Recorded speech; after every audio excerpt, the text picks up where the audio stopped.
Sure. So I'm thinking all of the above. Are we recorded? Yep, recording. Good question. Perfect. So I add all of the above as well. Yeah, too. Perfect. Yeah, and my internet's super bad, so if I cut out, I apologize. But I'm in a You hotel should. right now. The internet's pretty spotty right How now. terrible of you. I know. Are you doing something fun off at a hotel? Kind of. We're taking volunteers. We took them on a jungle tour today, so that was kind of fun. And Nice. yeah, so we go up to this town called Banos with every group of volunteers. So Mm-hmm. did before, but it's still pretty fun. Right on. Cool. Uh, Well, number 2. So number one, we got number two. What do you guys get for two? I had originally chose all of the above, but then I changed it to C. Recessions do not occur at regular intervals. Oh yeah. Well, that's true, but I think the other two are as well. They weren't explicitly called out in the reading, and that's where I was a little bit thrown off.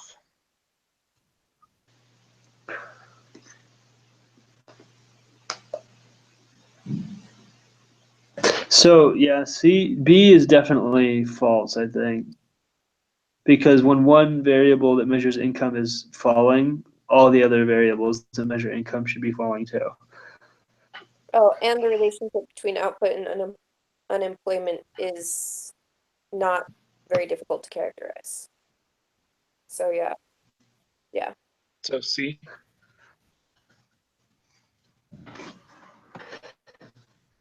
And then B for 3. I got C for 3. C3 I had a hard time with. I was torn between C and B, actually. So I with ended up saying C, but not 100% sure about C. so with question 3, it's, let's see. So in order to understand how the economy works in the short run, we need to study a model in which real and nominal variables interact. That's because the classical model and money neutrality and the fact that money is a veil, quote unquote, those all have to do with the classical model, which explains the long run. But then in the short run, it says that you specifically have to flip that and look at how nominal variables affect real variables in the short run. That's why I went with B, because everything else is the same thing. It's just talking about the classical model Is or that the all money on neutrality, which is the long run theories. Is that all on 423? Let's see here. It is, let's see, money's out. 423. Yeah, so in the short run, real and nominal variables are highly intertwined, and changes in the money supply can be temporarily push real GDP away from its long run trend. So it's all under like the reality of short run fluctuations. You okay? Okay.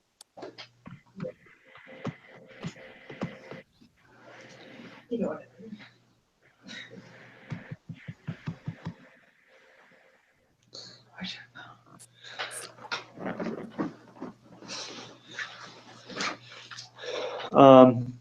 Oh yeah, because it says we must abandon the other two.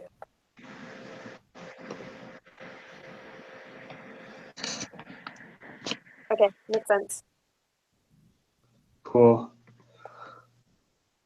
4.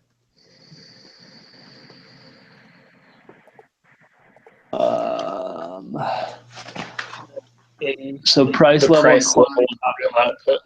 Mhm. Yeah, Yeah, A. cool.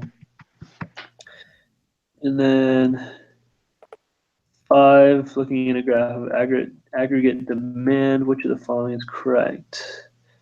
I have C. Variable on the vertical axis is nominal, and the variable on the horizontal axis is real. Correct. Cool. Sorry, I'm just, this is the first time I'm looking at these. I apologize. When the dollar depreciates, U.S. Exports rise, which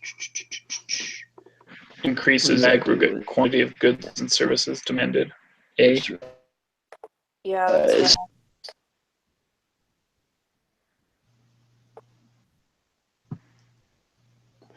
And increases quantity, yeah. Aggregate quantity of goods increases. Okay. Well, So that's A then, right? Demand. Yeah. Yeah, the demand increases. 7. Perfect. Well-fixed interest rate. Okay, so 7.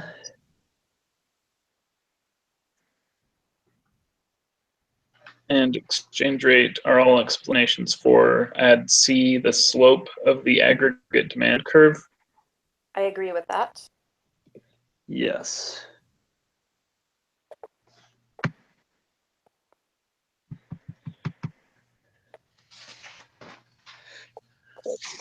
And then shifting. Which of the following shifts aggregate demand to the right? I have C, a decrease in income tax rates, but not in investment tax credit.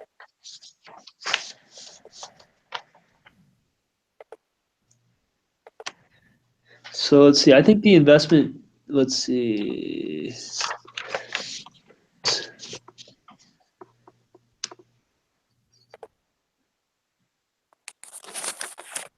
So I think the credit shifts it to the right as well. Because the investment tax credit encourages investment. Let's see. Let me find that for you. On page 430, Yeah, so tax policy can also influence. For example, an investment tax credit increases the quantity of investment goods in firms and therefore shifts the curve to the right. oh, And that's the second paragraph there.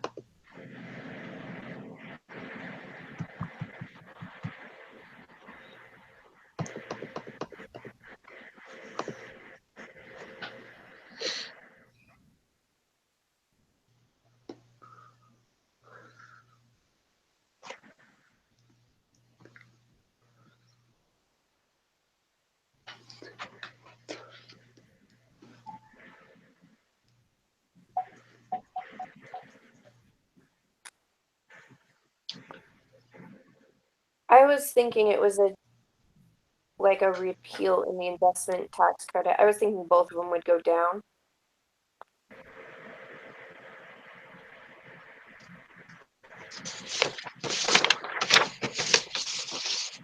Does it make sense why an investment tax credit would shift to the right, though, right? Yeah. The way I was reading it is what got me on that. Yeah. Because I was reading it as though the tax credit would go away. Yeah. So that's why. All right. So I was speculators. just. Sorry, what were you saying? Oh, sorry. I was just saying. The answer to this question is in the second paragraph on the shifts arising from changes in net exports. And it says, suppose, for instance, that the speculators lose confidence in foreign economies and want to move some of their wealth into the U.S. economy. In doing so, they bid up the value of the U.S. dollar in foreign exchange market. This appreciation of the U.S. dollar makes U.S. goods more expensive compared to foreign goods, which depresses net exports, shifts the aggregate demand curve to the left. So I think it's B. Yeah, Boy. I'd say it's B. Well, didn't it say it depreciates the dollar? No, it makes it go up. It appreciates the dollar, Okay. which depresses exports. Okay. Yeah, fewer people would buy because it's more expensive.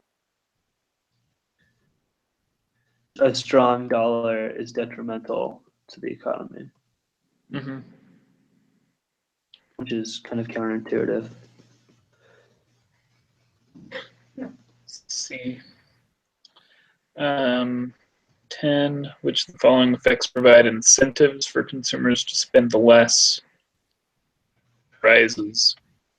I had C, the interest rate effect, but not the wealth effect. See, I had D. Okay. Because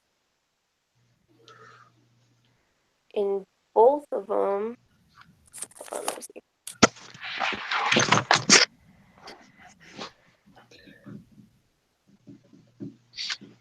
Where was it?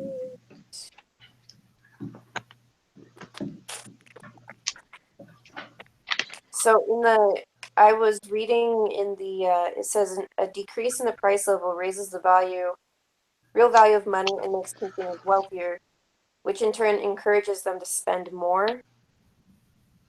And then in the interest one, also in the italicized, it says a lower price level reduces the interest rate, encourages greater spending on investment goods, and thereby increases the quantity of goods and services demanded.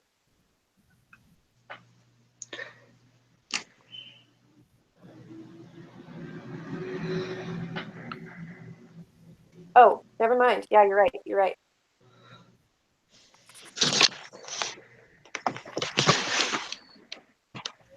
Maybe I should have someone read to me. Well, I'm dyslexic, so everything like has to be processed 9 times in my head in order for me to understand. So, sorry about that.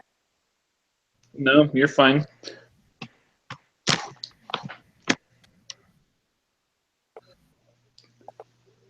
So both the wealth effect and the interest rate effect, right? No, it's the interest rate effect, but not the wealth effect. C. Let's see, Laura.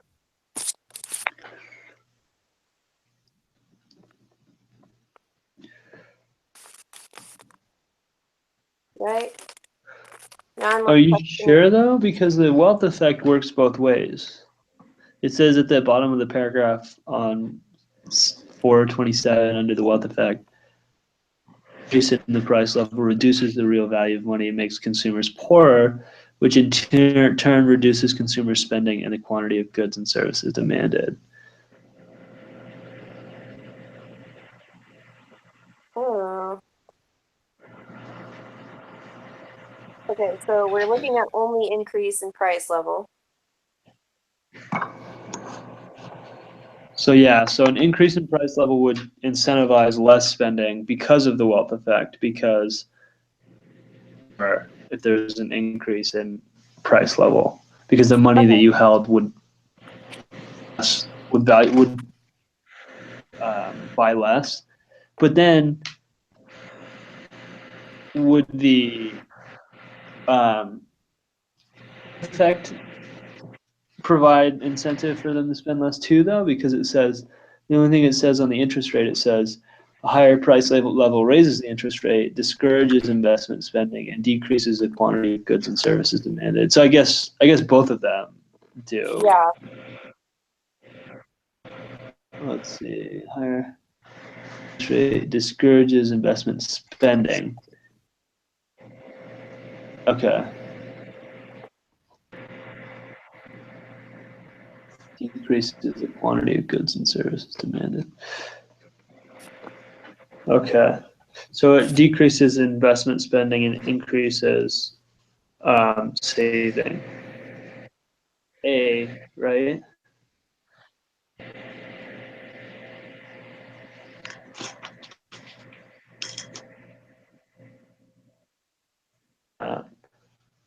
Well, yeah, because it reduces the real value of money. It makes them poorer, so they would spend less and save more. Yeah, you're right. So we going with A on that? Yep. Sure.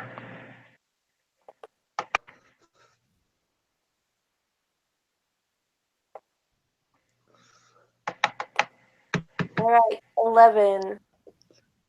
Since the end of World War II, the US has almost always had rising prices and an upward trend in real GDP. To explain this, I have B. It is only necessary that aggregate demand shifts right over time. This one was really hard for me because this book is not easy for me to understand. So I found it on page 444.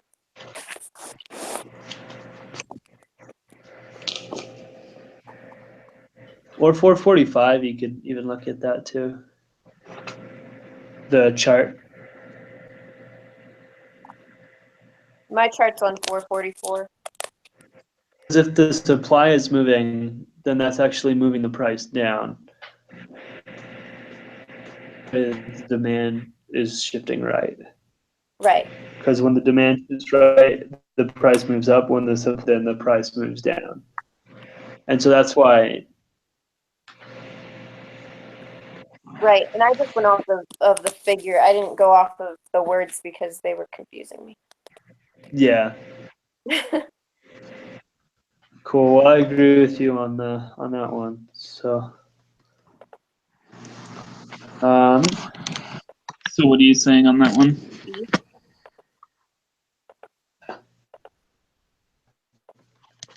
B on that one.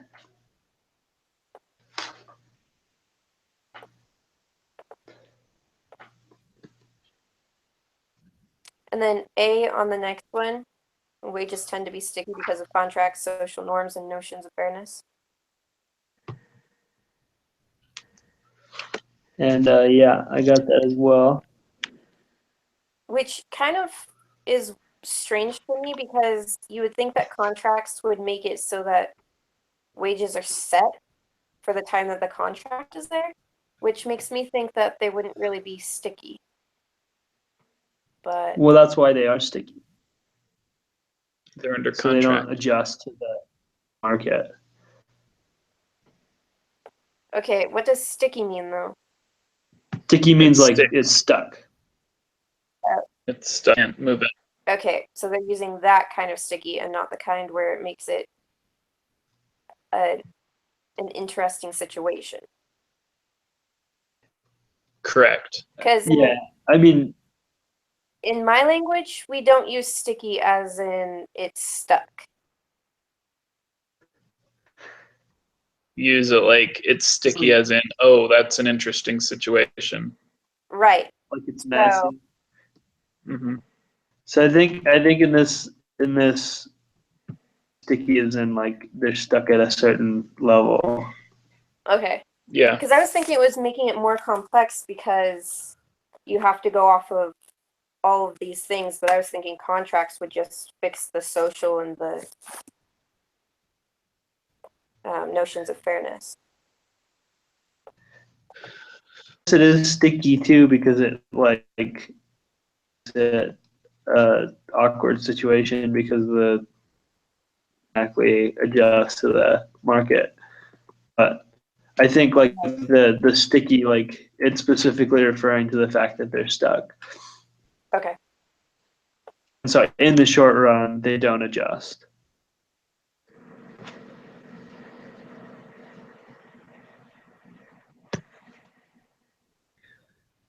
And which of the following shifts short run but not long run aggregate supply right? I Not had a long run. decrease in capital stock. C. I have a decrease Okay. in price level. What did you say, Joanna? I have A. I had A originally, and I crossed it out for some reason. Page 440. Yeah, I had A 40. 439, so maybe it says something. Let's see. Increase. Let's see if I can find it.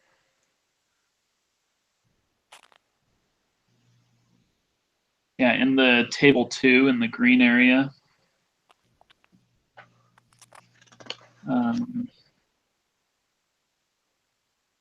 Oh, you know what it is? It's B. Because the only thing long run aggregate supply, the expected price level.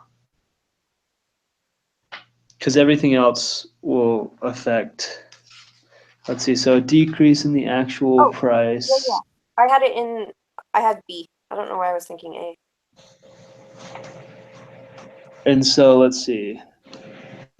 I'm not sure where that's at. It says it on What are page we looking at? 439. Aggregate supply. It's the italicized, I think. An increase in the expected price level reduces the quantity of goods and services supplied, shifts the short run aggregate supply, increasing the expected price level reduces the quantity of goods, and shifts. Oh, it's still saying short run. And we're looking for long run. No, we're looking for short run, not long run. Oh, yeah. Okay. Which it specifically says, let's see, sticky the third, price. I think the it's third on paragraph. 35. Supply slopes upward in the short run. So it says,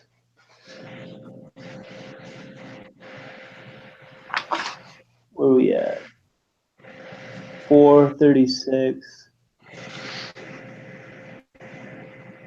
The quantity of output supply deviates from the long run. The actual pricing level of the economy deviates from the price level that people expected to prevail. When the price level rises above the level that people expected, output rises above its natural level. Below the expected level, the output falls below its natural level. So what I had originally found is on page 440, table 2, that green section. There's a list that's titled, Why Might the Short Run Aggregate Supply Curve Shift?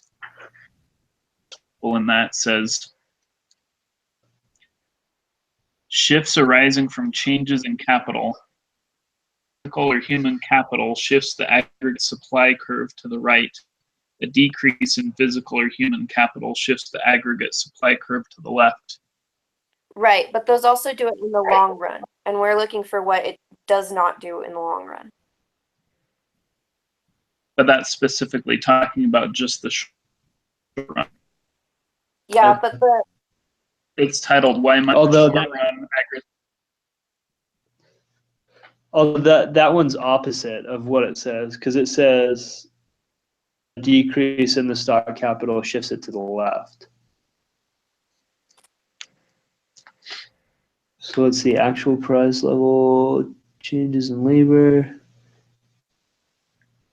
So a decrease in shifts to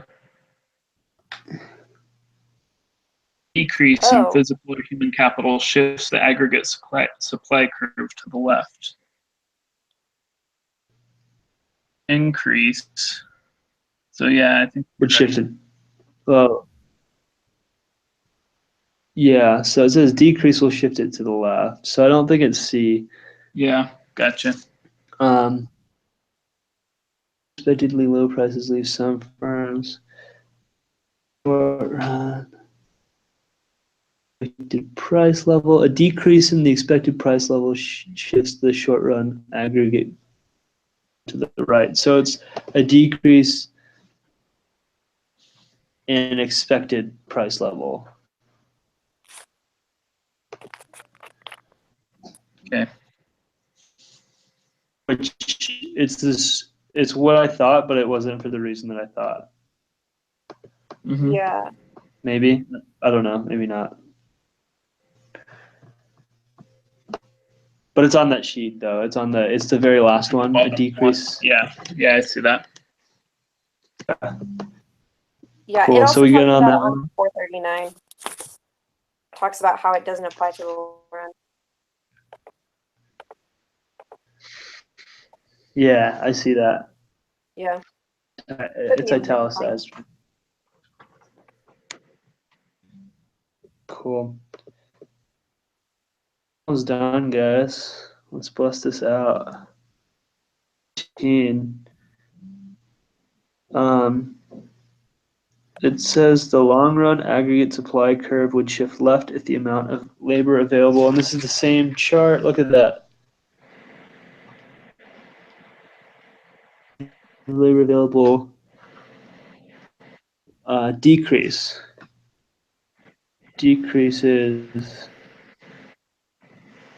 It decreased with a substantial increase in minimum wage. That's what I have. So we're looking at D there, D. huh? Yeah. Yeah. I agree.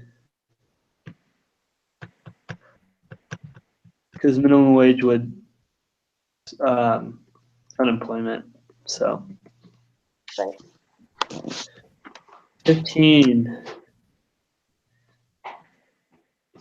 This is one of the ones that I had a hard time with.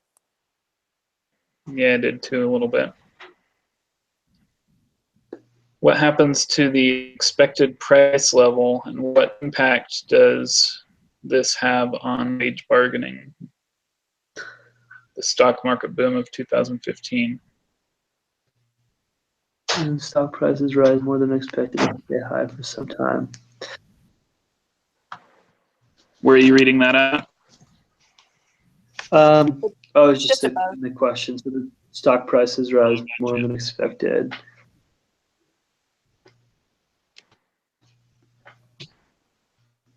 So I would guess the expected price level rises and higher wages.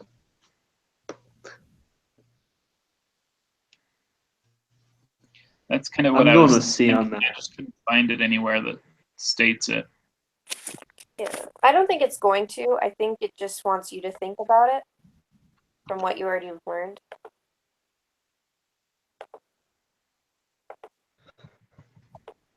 But I would agree on that. Yeah. Should we move on to 16? Yep. Yeah. So policymakers who. Oh, go ahead. Policymakers who control monetary and fiscal policy, the effects on output of an economic contraction caused by a shift in aggregate supply could use policy to shift. And I didn't have this one. Aggregate supply to the right, aggregate supply to the left, aggregate demand to the right, or aggregate demand to the left. Yeah, this is the other one that I didn't have an answer for. So economic contraction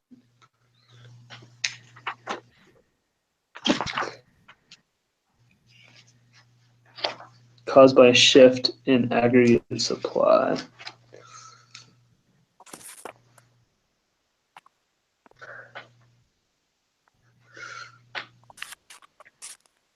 That they're moving it to the right, output would be greater if it's moved to the right. Aggregate supply. Right.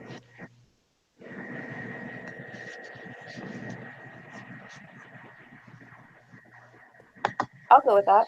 I feel comfortable with that one. Okay. I'm going with A on that, I think. Yeah. Mm-hmm. Okay. Okay, let's see. So we got this funky graph. Run aggregate supply curve from SRAS to SRAS2. Let's see. The supply. Let me pull up these graphs here. We're confident on this chapter yet. I was thinking B. But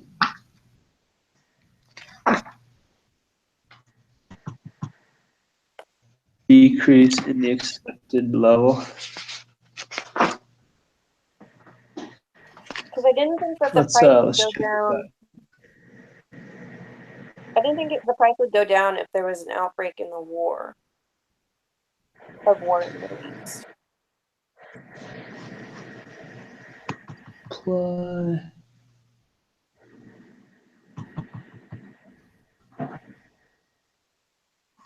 Aggregate supply is caused by, let's see, a decrease in the expected price level would shift it to the right, and it's shifting to the right. Yeah. Shifting to the right. So it'd be B then, like you said.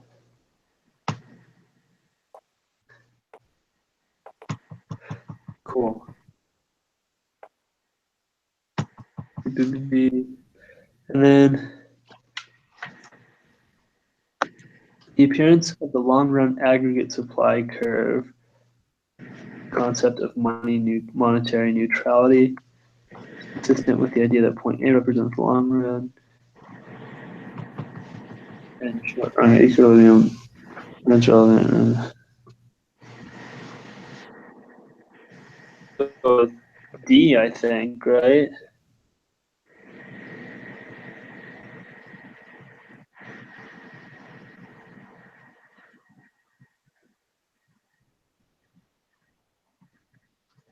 Yeah, definitely D. Yeah.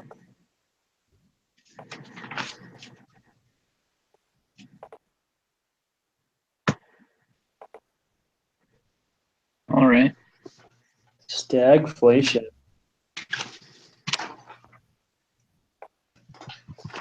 So what was it that he said that? Output and rising price. So he said there was a typo in this question. What was it? Let's see here.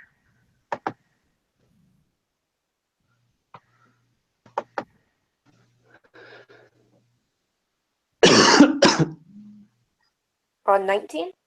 There was a typo in question 19 of the group quiz PDF in the individual preparation section. Updated Word document, so take a look at that before you take the group quiz. I'm also inserting the updated quiz here. See, Dang, I'm glad you read that.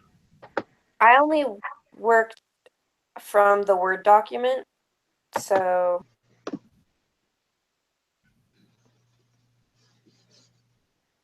I didn't even see the other one.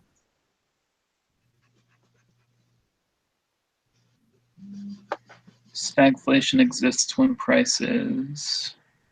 I think rise in unemployment rises.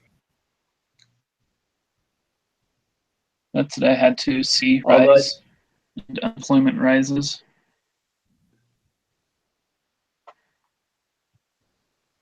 Although it doesn't seem like a typo, but the typo, because it No, says falling output and rising prices. So, I mean, it would make sense that unemployment would rise if the output was falling, but it's not necessarily explicitly said. Right. But I wonder But I don't know what if the we even typo have is. access to the PDF version. Are you working out of the PDF version? I looked at both of them. They look the same. Huh. Let's see then. Okay. Yes.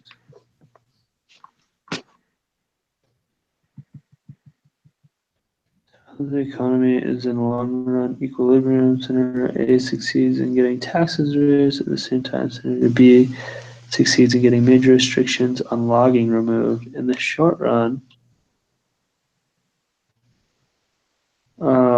taxes raised So then the I'm price gonna level. do.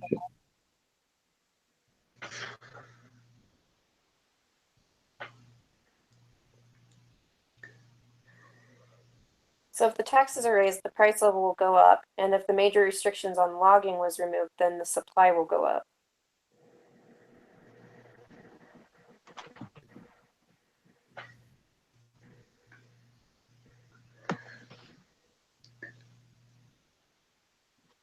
So real GDP is definitely gonna raise.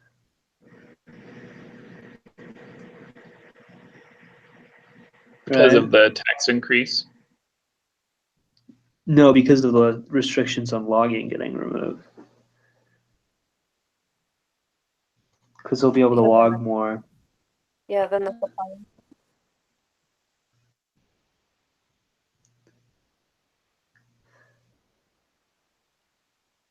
I'm gonna say A on that one.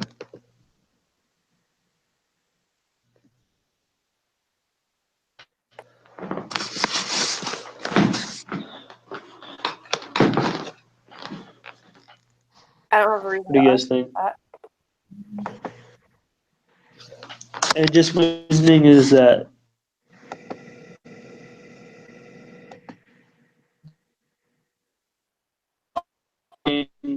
restrictions getting removed is going to raise the real GDP no matter what.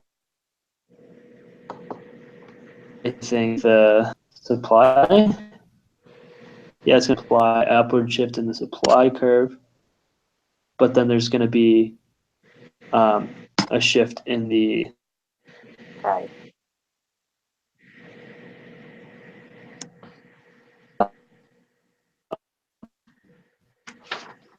I went You're with cutting A. out one.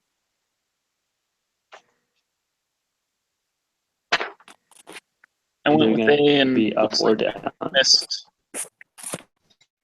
we missed 3 of them. It looks like.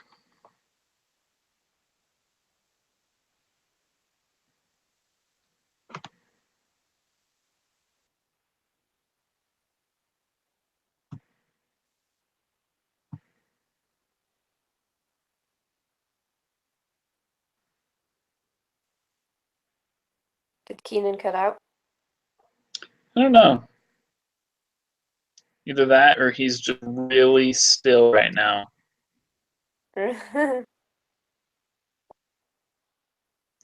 I submitted the quiz. I did A on the last one. I got a 17 out of 20. See, and I think I pressed the wrong button because I have 16 out of 20. Hmm.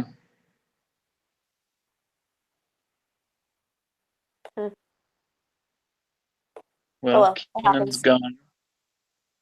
Well, I will go ahead and post the video link to the group collaboration board, and I'll send it through Hangouts as well. Sound good? Great. Yep. Thank you. Thank you. Have a good one. You too.